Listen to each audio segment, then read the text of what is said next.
उत्तर प्रदेश के जौनपुर की सबसे हॉट सीट मानी जाने वाली शाहगंज विधानसभा में सियासत अचानक गर्मा गई है। बहुजन समाज पार्टी ने यहां बड़ा दांव खेलते हुए जुल्फिकार अहमद उर्फ गामा को प्रभारी प्रत्याशी घोषित कर दिया है। शुक्रवार शाम एक निजी बैंक्वेट हॉल में आयोजित कार्यक्रम के दौरान वाराणसी के मुख्य कोऑर्डिनेटर और पूर्व विधान परिषद के सदस्य दिनेश चंद्रा ने इस नाम का ऐलान किया और इसी के साथ शाहगंज की राजनीतिक बिसात बदलती नजर आने लगी। दरअसल शाहगंज सीट पर बसपा पिछले 3 दशकों से जीत का इंतजार कर रही है।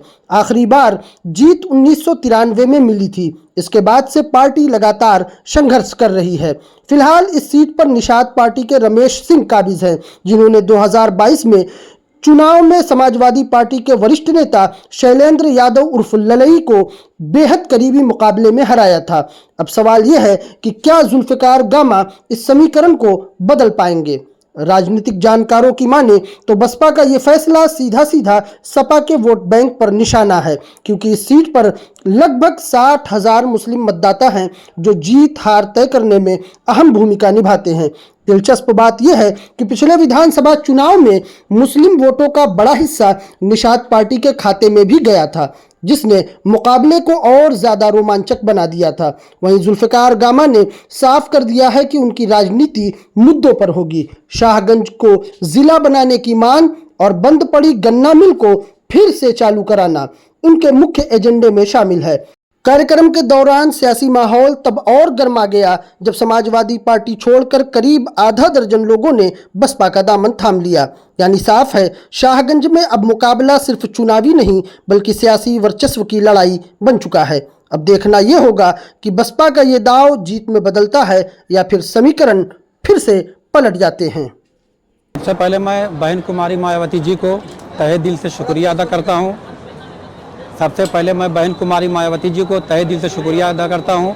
इस शाहगंज विधानसभा 365 मुझे प्रभारी बनाया है और इंशाअल्लाह ये सीट जीत के बहन जी की झोली में डालेंगे और भाजपा बसपा की सरकार बनवाएंगे। सर, विधानसभा में जनता के किन मुद्दों को लेकर बीच में जाना है? मुद्दा ये दो तीन मुद्दे हैं। एक मुद्दा है डिस्ट्रिक्ट शाहगंज और दूसरा मुद्दा ये है ये मैदा मिल जो है गन्ना मिल जो है उसको ओपन करवाया जाए, चालू करवाया जाए। बसपा ने मुस्लिम चेहरे को उतार के यानी कि आपको उतार करके कहीं ना कहीं ये सपा में शेरमारी का काम कर रही है।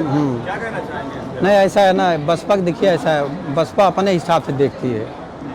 बसपा हम लोग अपना मेहनत करेंगे, जनता के बीच में जाएंगे, आगे फैसला ऊपर वाले के हाथ में। आप अपनी लड़ाई विधानसभा में किससे मानते हैं? मैं किसी लड़ाई नहीं मानता, मैं अपनी लड़ाई मानता हूँ, अपनी खुद की मानता हूँ। भाजपा के जिला अध्यक्ष लगातार ये मीडिया के सामने बयान दे रहे हैं कि बसपा से आने से हमारे जनाधार का या अदर पार्टियों का ऐसा। देखिए ऐसा उनका अपना काम बोलना है, हम अपने हिसाब से काम करें, उनका अपना मामला है, ये जनता का मुद्दा नहीं है। महंगाई, शिक्षा, भ्रष्टाचार, अपराध जी विपक्षियों का अंदर ऐसा कि ये बढ़ गया है। ऐसे में बहुजन समाज पार्टी का ट्वीट भी आता है सिर्फ पार्टी की गाइडलाइन। देखिए ऐसा मैं आपको बता दूँ, देखिए ऐसा मैं आप लोग से ज़्यादा कोई ज़्यादा नहीं जानता, आप मीडिया वाले ज़्यादा जानते हैं। मैं इस मुद्दे पे नहीं बात कर सकता, मैं क्या बोलूँ। लेकिन अब की ये 2027 जो होने वाला है, अब की ये कम से कम 150 से करीब हम लोग जीतेंगे और बहन जी की सरकार बनाएंगे। कहीं कहीं ये भी बातें सामने आ रही, विपक्षी दल वाले कहते हैं कि शाहगंज को जो है बाहरी प्रत्याशी नहीं चाहिए, वो स्थानीय प्रत्याशी चाहिए। ऐसी बात जो कह रहे हैं ना वो गलत कह रहे हैं। मालूम क्यों है? देखिए धनवाड़े मेरा ननिहाल है और गुप्ता गली में कम से कम 2 मेरी बिल्डिंगें हैं और मैं चेयरमैनी 2012 में चेयरमैनी भी लड़ चुका हूँ। जो कहने वाले हैं अब कहने दीजिए, अब क्या हम उसका क्या जवाब दें। ऐसे में बार चुनाव में बहुत बड़े बड़े चेहरे और ये शाहगंज हार्ट सीट बनती जा रही है, जैसे भारतीय समाज पार्टी और निषाद पार्टी की नजरें खासकर इस सीट पर है। जी अपने आप को कहाँ पाते हैं आप? देखिए माहौल जहाँ तक देखिए ऊपर वाले के हाथ में है। हम लोग मेहनत करना, अपना मेहनत किया जाए, आगे ऊपर वाले की मर्जी, भगवान की मर्जी है, क्या होता है।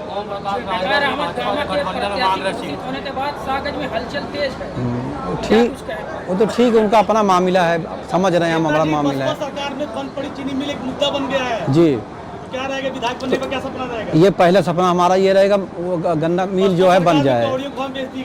नहीं ठीक है, देखिए ऐसा है, वक्त की बात होती है ना, कल वक्त और था, आज कुछ वक्त और दूसरा है। विधायक रमेश सिंह जो सदन में मुद्दा उठा रहे चीनी मिल चालू कराएंगे, बसपा ने कौड़े भाव में कहाँ किए 5 साल से, कहाँ किए बताइए। सदन में चर्चा नहीं, क्यों 5 साल सरकार तो चालू क्यों नहीं हो रही? अभी अच्छा उनकी सरकार है, चालू होनी चाहिए ना। भाजपा की सरकार है, भाई तो क्यों कौन नहीं रोक रहा है? किया? कौन रोक रहा है बताइए। डबल इंजन की सरकार है, केंद्र से लेकर राज्य में जो सरकार है, तो चालू होनी चाहिए। रमेश सिंह ने भी वादा किया था स्वागत को जनपद घोषित करेंगे। जी बहन जी की अगर पुनः सरकार आई होती तो अब तक जनपद घोषित हो गया होता। ठीक है।